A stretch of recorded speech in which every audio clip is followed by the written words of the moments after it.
was seeing Ric Flair kiss Becky Lynch in order to distract her. WWE personnel backstage were also surprised, as the kiss wasn't scripted. In fact, Vince McMahon was furious that this happened, presumably because a man forcing himself onto a woman would hurt WWE's image. Since then, WWE has erased the kiss from history. So far, these have all just been individual clips. However, there's an entire WWE show you are no longer allowed to watch. Monday, June 25th, 2007 started just like any other day for the WWE. The company was set to air a live episode of their weekly show Raw. However, hours before the show started, one of the wrestlers was not at the arena. That wrestler was Chris Benoit. It was soon discovered that Benoit, as well as his wife and son, were found dead in their Atlanta home. With the shocking news, the original plans for Raw were scrapped, and the show ended up becoming a tribute to Chris Benoit.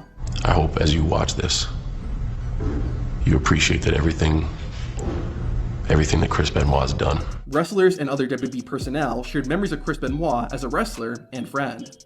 Chris thought it was so cool that I married Triple H. He was one of the only people that just was so genuinely happy for us. He said he thought it was so cool. However, there's a very good reason you can't watch the show. As WWE was broadcasting the Benoit tribute show, authorities found out who killed the Benoit family. As they learned, Chris had murdered his wife and son, then took his own life. Just one day after praising and celebrating Chris Benoit, WWE did a complete 180. Last night on Monday Night Raw, the WWE presented a special tribute show, recognizing the career of Chris Benoit.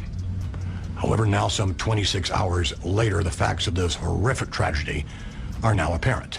Therefore, other than my comments, there will be no mention of Mr. Benoit's name tonight. It's no shock. That's worse than a wardrobe malfunction, accidentally revealing that WWE isn't real. In 2012, John Cena was in a feud with Kane. The Devil's Favorite Demon had targeted Cena's friend, Zack Ryder, and Ryder's girlfriend, Eve Torres. On an episode of Raw, Kane kidnapped Eve and locked her inside an ambulance. However, during the live broadcast, the camera cut too early and we saw Kane stand by the ambulance with Eve calmly walking into position. You can even see a production member telling Kane to start closing the doors. At least Kane and Eve had a good excuse for why they weren't in character. Sasha Banks did not. The goal of wrestling is to make it look like the wrestlers are actually fighting one another. That goal was not accomplished during the 2018 Women's Royal Rumble match. Sasha Banks was fighting Lita, but instead of kicking her opponent, the boss decided to kick the air around Lita. To make it even worse, Lita reacted like the first kick actually hit her. Maybe it was the camera crew's fault for not switching to a different angle. It wouldn't be the first time they showed something they really shouldn't have.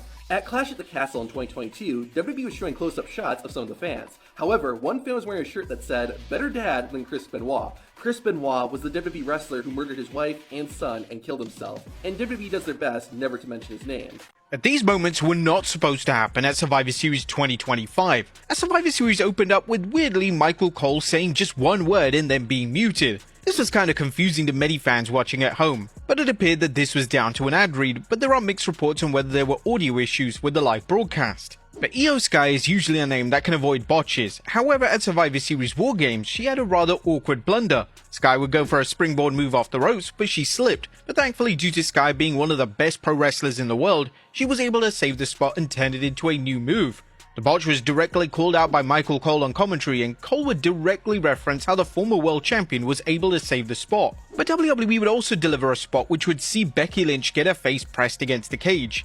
The only issue here was that when the camera cut to Lynch, it was apparent that her face was nowhere near the sinister steel. Despite this, Lynch was screaming in agony. This could be down to a poor camera angle, as the moment WWE realized that Lynch's face wasn't in fact making contact, they would cut to a brand new shot. Also, another signature spot in the Women's War Games match saw Nia Jax and Lash Legend perform a military press on Io Sky. The two lost grip of Sky, and this forced Jax to count down the spot audibly to Legend. Whilst this was distracting and definitely took away from the spot, it was appreciated that Jax realized the importance of making sure that the spot was done safely. But when we went to the John Cena vs Dominic Mysterio match, as Cena was making his entrance, he appeared to collide with Stu the cameraman. It was theorized by fans that due to the short entrance stage, Stu got caught in the wires, and even Cena himself had to ask Stu if he was safe and okay.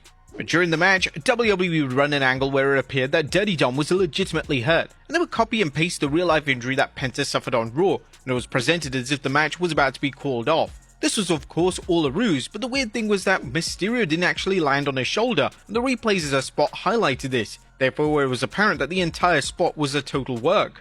But when John Cena was making his way backstage, Cole would indirectly declare that 1 week from tonight, Cena would be retiring. This is factually incorrect, as Cena is retiring in 2 weeks' time. It's a good job that Vince McMahon isn't in Cole's ear in 2025, as he would have been verbally reprimanded.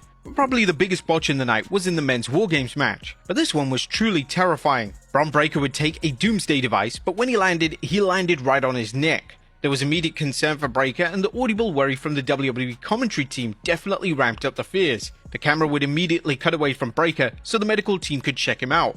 Other positive news is that a few minutes later, he was able to continue wrestling, which certainly implied that the future WrestleMania main eventer was perfectly fine.